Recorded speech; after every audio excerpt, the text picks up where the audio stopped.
Welcome back to Post-Match. I am here with Owen. We've just finished up Yahtzee. Owen, a game we both love very dearly. How do you feel after that game? Yahtzee is one of those games where it feels like there's skill involved, but there really isn't. It's a lot of luck. So it's one of those things where, like, dude, when you're feeling hot, you're like, I was chosen by the Lord. You and I fundamentally disagree on how to play Yahtzee, and it did not work out for you. No, it didn't. For me, it did, and but I think on any other day, you would usually cream. It just, you know what? Sometimes the dice do not dice things. You know what I'm saying? They've got 6 numbers, and sometimes they choose the worst ones for you.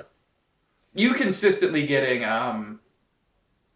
the number that you already zeroed out, like the next round. Yeah. I was like, that's a punishment. That's a Sisyphean punishment.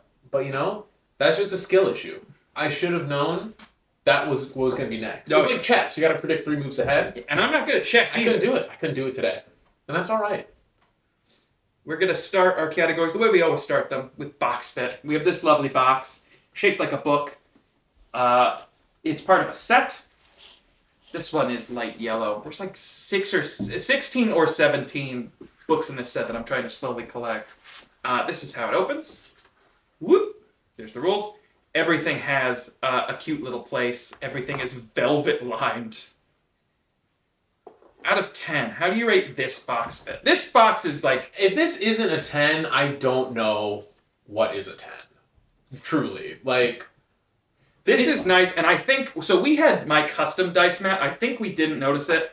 This doubles as a play area. A play area for the dice. That's... I don't see how...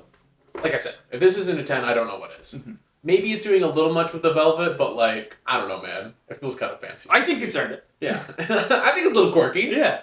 It knows. It knows what it's about. Our next category is the rules. We both know how to play.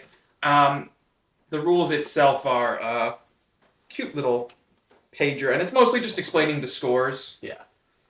Joker rules. I guess, also speaking of rules, it does give you even little hints kind of for the top, what to aim for in this version, which was kind of nice, because it's like, oh, like what is haste to get your extra bonuses, which isn't something I've seen on a Yahtzee sheet before. No, I really like that. Yeah. I've that's kind of like a newer thing they've started doing. Yeah. These rules, I'll give them an 8 out of 10. I was going to say 9. Okay. I think they're almost perfect. I think just sometimes they get really long-winded about how they score. Fair. I also think that there is, like, they explain extra Yahtzees weird. Oh, like the very... if you do the bonus Yahtzee. If you roll the Yahtzee once, and then if you roll another Yahtzee, it's bonuses. But if you zero out your initial Yahtzee, then you can never get bonus Yahtzee. It'll always count towards 50. And I'm like, that's a weird, like, technicality. Yeah. Because I once played... Oop, my dog woke up from his nap. I don't know if you guys can hear it. He's fine. I don't know if you've ever played it like this, but I've seen it happen once, and we had to look into the rules where it was... a cousin of mine zeroed out his Yahtzee. Uh-huh. He had his Yahtzee left and then his threes. Mm-hmm. And he was like, I know I can get the upper section. I'm going to zero the Yahtzee. I'm going to go for the threes. Right. The next roll, he got his Yahtzee. See, and you're allowed to check off that bonus Yahtzee, but it only counts towards 50. And then his next roll, he got a second Yahtzee. And that should in your head be like, oh, 100 points, bonus Yahtzee. No, it only counts towards 50 because you can't claim any bonus Yahtzees. Well, how I've even played it is even if you zero out the Yahtzee, that's it even for the bonus Yahtzee. That's I've played that way before. That's terrorism. Yeah, it is, you know. That's where it loses points. The pro rules. But yeah, having that, like, I think if you have to Google and you have to check to the oracles, yeah, then it should have been simpler. Mm-hmm. Like, you shouldn't, you know. And I understand it's like a lot of like if-thens, but like also... Yeah. That's the one case in the rules where it's like, well, what if you zero it? And they don't really... Yeah. It's not clear. There's like, well, then you're a loser. Yeah. You shouldn't have done that, dummy. It's called Yahtzee. What's the name of the game? Our next category is gameplay. We've just played the game out of 10. I mean, I love Yahtzee. I think it's so fun. I think the kind of gambling aspect, the luck aspect, but again, there is a little bit of strategy to it. It is gambling for people that don't want to understand how craps works. Right. It's like, ooh, sevens, but not really. Yeah. I'm going to say, like, I'm going to knock it just because it is simple and does get a little repetitive, because it's literally just rolling dice. Mm-hmm. And even my little knock is still going to say, like, 9. Okay. I think it's so much fun. It's so easy. I think I'm going to give it an 8 for this as well. It is a fun game. I do love playing. I love playing it specifically with you guys. I think this is going to sound like something a crazy person would say.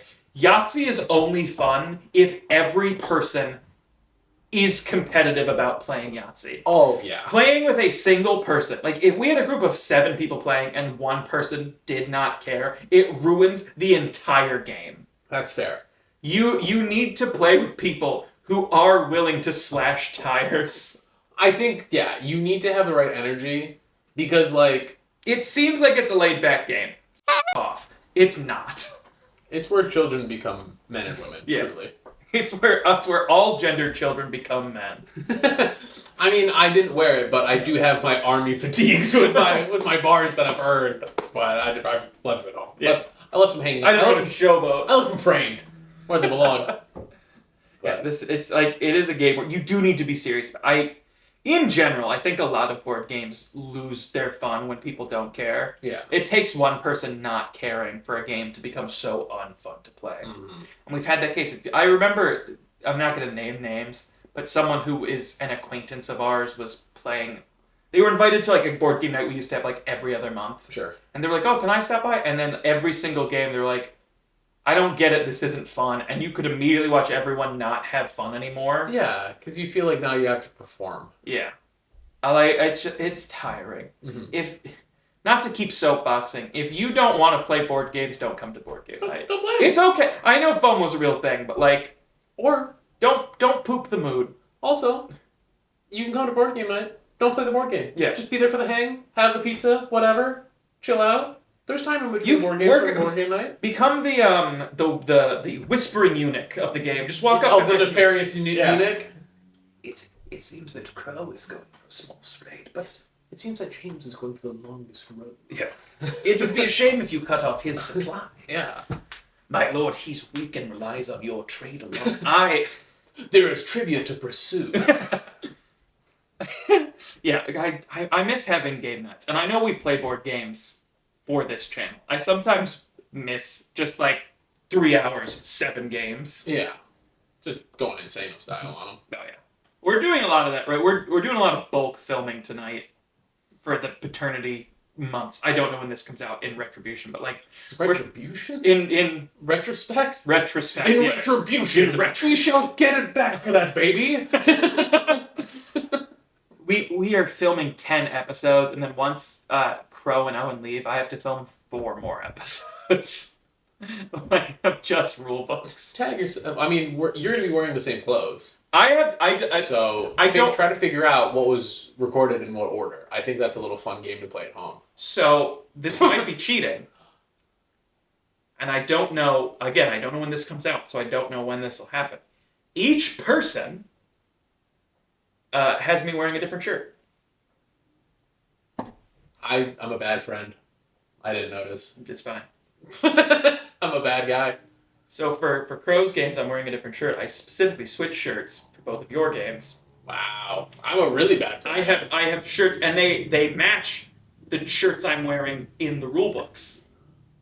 Look at this is professional. And I know, and I wish I could say it's a clever little Easter egg. It's so that I physically can look at films and know where things go, because I have to schedule and edit 8 months worth of content before a baby arrives. So my brain just goes, I gotta organize some way. Brother, we gotta figure this out. Yeah. But back to this. We're only halfway through. Short term and long term, each out of 5. We just finished playing. Do you want to play again? I'm gonna say I would. However, I'm not gonna say that I'd want to play 3 times. I think it's fun. I'm just gonna get to the score sheets again. I didn't notice. They have handy dandy. You'd have to rip one off. But on the other side, or even right here, see they have multiple games listed.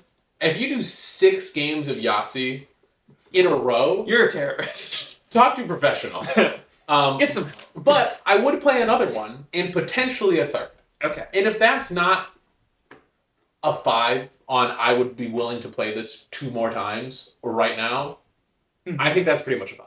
And in terms of long term, as you were discussing, it's like a tradition. Yeah. Because you play Yahtzee. So that one I'm going to give a 4. Because, like, it's on the list, but it's not the first. It's not like we have Okay. But it's on the list of things to do.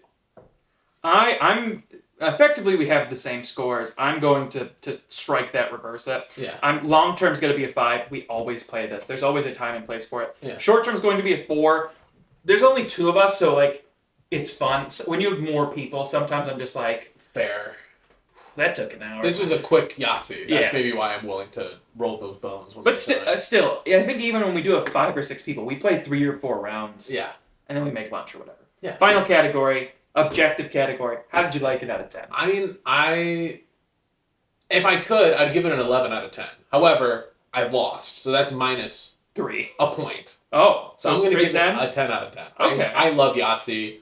I think that it's one of those games that is a competitive game with other people and kind of yourself. Oh, yeah. Because you're just like, the only score that you get is directly from you. Oh, yeah. So, like, I think that, I love It's Yahtzee. not a game that other people can sabotage you. You are Right. in a team game. You are playing against yourself. Correct. Yeah, I'm gonna give it an 8. It is such a great game. I don't think it is a game that I would routinely be like, we gotta play Yahtzee right now. I'm fiending. There are other games for other scenarios, but Yahtzee's like it's a classic. It is a vintage edition. Mhm. All in all, though, We'll close the book on it. yeah, Put it back in its little bookcase. I love these little sleeves. Yeah. It makes storing them so easy. The score is calculated. Mhm. This is I know I say this every time the score is high. I think this is legitimately the best scored game on the channel now. Yeah. I scored this a 43 out of 50. You scored this only losing 3 points, 47 out of 50. I love Yahtzee. For whatever reason, it hits the monkey brain, monkey go, roll dice, boom. Yeah. And monkey rolls those dice. I'm going to take the bones, and I'm Every going to roll time. them. Yeah. This has been Post-Match for Yahtzee. I'm James. This is Owen. We will see you guys next week with another video. Later.